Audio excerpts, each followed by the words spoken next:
Thanks for that. And so to the front pages, there's the Observer. They've got a story about the Home Office hiring out people to chase down migrants, causing a lot of fuss about that, and also BMI, the airline which went under yesterday, blaming both Brexit and EU rules. Karl Marx defaced in Highgate there. There's the Sunday Times. The richest man in the UK, Sir Jim Ratcliffe, is moving to Monaco, taking a lot of taxation with him. That's going to be a story we'll be talking about. Meghan as well on the front page there. Sunday Telegraph. 800 jihadis ready to unleash terror on the West, it warns. And President Trump has been tweeting on the same subject. Again, we're going to be talking about that in a moment. The Mail on Sunday continues its assault on Jeremy Corbyn, in this case talking about a link to the Liverpool councillor who's been involved, or the Liverpool Labour Party member who's been involved in attacking Luciana Berger, verbally I should say.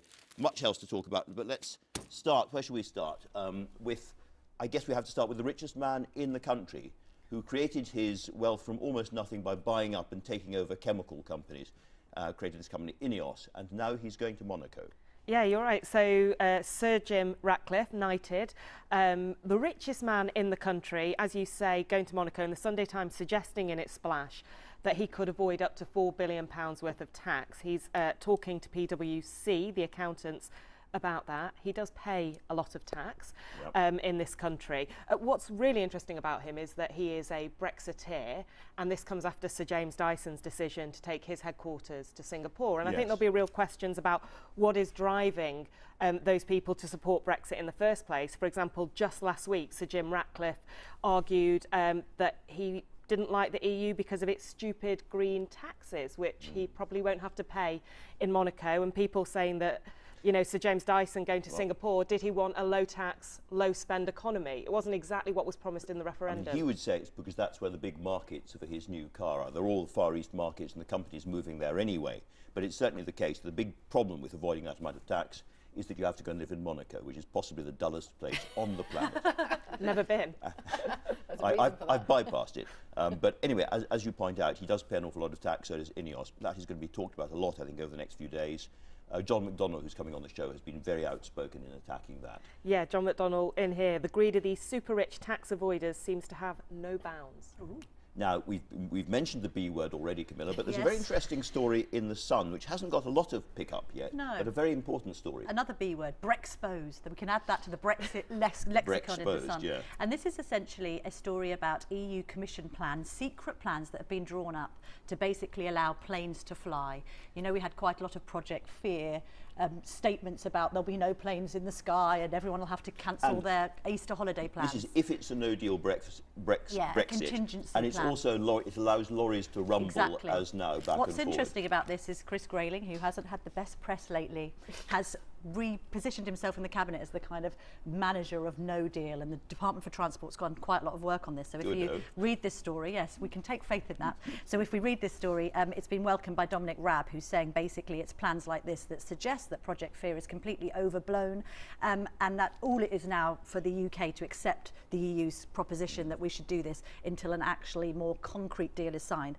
But if you're going on your Easter holidays after Brexit, you will be able to take to the skies, it seems. Well, that's nice. Now, Shamima Begum, who's wanting to come back with her baby at the moment, every single newspaper, Vicky, has a story about it, a different line in every paper. Just talk us through. It's a real difficult human and moral dilemma. It is. I think that's what's interesting about it, isn't it? Because she was 15 when she left. She was married within a couple of weeks, days when she got there. She's had 3 children, 2 of whom have died. And you can see here in the newspapers, the Sunday Mirror there saying there's no coming back from pure evil, making the case that she made this decision to go somewhere, that she's a sort of twisted fanatic, they call her. But others, of course, saying the possibility of redemption is central to a humane society. That's in the Observer, saying that Britain can't just wash its hands of citizens, and actually she should be allowed to come back here. And yes, she has to go through due process and go through any legal process that there might be, but it's incredibly important that Britain doesn't just abandon her, and of course the child that is about to be born in the next few days. Well, and we don't know, do we, whether this child is actually a British citizen or not. That seems to be a legal, it seems to be unknown a area. Conundrum. I think also Shamima's parents have said we will look after the baby. I think it's difficult to look at this as such a moral maze, because also from a kind of feminist perspective, you look at it and you see this this girl who was educated well. She was a very bright girl at Bethnal Green Academy. She goes off and within 10 days she's married to a jihadist and she's had 3 children. 2 unfortunately have died. This is a story about, at the end of it, a vulnerable female. She's made many, many mistakes, but it's concerning from that perspective what might happen to her as a mother. But she hasn't really repudiated Islamic State, has she? She's been quite clear that she seemed completely desensitised when she was interviewed by the Times, didn't she? She sort of which is head part of the reason why you are getting these very, very different views across the place. I mean, it's quite interesting. You mentioned the tweet from the President of the United States earlier, because there's a kind of wider issue here, which is we believe that IS is about to fall, and there is a real question about what happens to all the people who have gone to Syria from all over the world, having been radicalised, to fight for them. 800 fighters, says the Sunday Telegraph. Yeah. Just talk us through the Trump tweet, because this is important this morning. Yeah, because so what the President is saying is the United States is asking Britain, France, Germany and other European allies to take back over 800 ISIS fighters that we captured in Syria and put them on trial. The caliphate is ready to fall. The alternative is not a good one, in that we will be forced to release them. And that is one of the really difficult questions, which is who is responsible for these people and where and how can they be tried? And Britain, I understand, has been one of the countries that has been least willing to take people back and put them on trial. The Home Secretary because Sajid Javid was very clear, saying actually in the case of Shamima that he didn't feel that she should be allowed back in. But then the question is, whose responsibility are those people? And in quite a lot of cases, their children. That's the other issue. And evidentially, it's almost impossible to prove exactly how she might be tried under the Terrorism Act. What has she actually physically done? She's conspired, but... So there are legal problems, there are clearly security issues, because some of these people are genuinely very dangerous indeed, and there's presumably financial issues. If that actually happened, we'd probably have to build another prison to put people into. I mean, it's a very, very expensive thing to do. But Trump is clear, if you don't, we will release them and then see what happens. And it's interesting as to whether the authorities here and politicians here have thought about what they're going to do about this, because we know that ISIS, there's been the battles going on, and we know that they have been on the run, as it were, and this was very, very likely to happen, but there doesn't seem to be any clear indication of whether politicians here have thought through what they're going to do. And the point about the children is really important. There are large numbers of children, not with the kind of ethical questions that you get in the Shamima case, children who were born to fighters in Syria, who are in these camps. I mean, we did a story very recently about 2 little children from Trinidad who were rescued by their mum. One of them was 3 when they were taken to Syria. And those are the type of children we also have to ask questions about whether we take back. Now, let's turn to the front page of the Mail on Sunday, Vicky. I think the word is snotty about the first version of this story a week ago.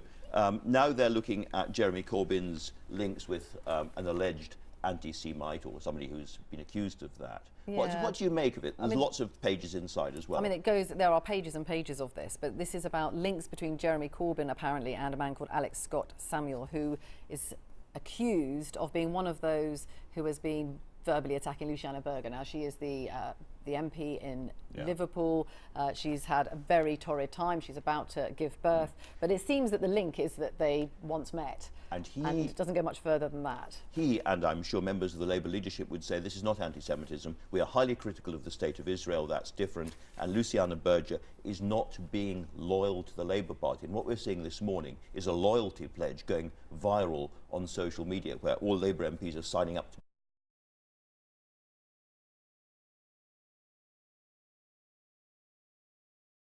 you know, anti-Semitism being one of them, and this poll here saying 1/3 of voters believe that Corbyn is anti-Semitic. But amongst Labour MPs, it's about Brexit, it's about this, it's many other things, and we've heard them talking a long time about breaking away. Last week, it did feel different. It felt as if it was more imminent, but I do understand we have said that before. You keep saying it, but you think something is about to happen. Yeah, and how many it is, of course, is another issue. Whether it's a new party is another issue as well. They could sit as independents, but I think some of them, one said to me last week that some of us have got to the point where we have nothing left to lose. That's very interesting. Camilla, let's talk about another big issue all week, really, which has been the behaviour of social media companies. We remember the ghastly suicide case. Yeah, Molly Russell. Molly Russell, who was only, I think, 14 years old or something like that. This is an interview that Charles Hymas, my colleague, has done because we're running a duty of care campaign on the Telegraph, and essentially the chairman of the Media Select Committee, Damien Collins, has said what we need for online is the same as we have for broadcasters and newspapers. We need a regulator. We need a regulator to say, actually, you can't pretend that you're not responsible for the content that you post on your own sites. And if you fall foul of the law, then you should be subject to huge fines, as are newspapers. Particularly if you're asked to take something down and then don't. And you don't. And of course, there has been this concern, self-harm videos, videos encouraging suicide, videos encouraging anorexia and other very pernicious things as far as teenagers are concerned. And I do think it's interesting, you know, being from a newspaper perspective, you often get it in the neck, not least on Twitter, because you're not held accountable. But of course, by comparison to an internet that continues to publish with impunity, respectable journalists, arguably legally, have to be on their best behaviour. A level playing field is needed. Let's look at another level playing field. Not, says Martina Navratilova, in sport. This is the case of a transgender woman who has not had surgery, so has still got male sexual organs, winning cycling races. And Martina thinks this is unfair, yes? Yeah, she essentially says, and we've had lots and lots of debate around the rights of transgender women, and she's essentially saying that even actually if you've been through the surgery, that you have a biological advantage over other women. Now others are saying, well, actually the hormones you take change that, and she says, no, hang on, if you're born as a man and or if you're born as a boy and you develop the type of muscles that men tend to have, then that will give you an advantage. And she thinks that it is wrong in order to be able to compete at that level, and that it will be unfair on women who don't have that advantage. And she tweeted, you can't just proclaim yourself a female and be able to compete against women. I mean, this is a big debate that is rolling on. We've talked about Twitter. My advice to Martina Navratilova would be not to look at Twitter today, because this is an issue which has gripped huge numbers of particularly young people. The other thing they've been gripped about, of course, this week is climate change. Well, bunking off school. Bunking off truancy. Now, what is it? There's a very, very funny piece by Rod Little. Yeah, Rod Little's got, so what do the kids want? Climate action. When do they want it? During double maths.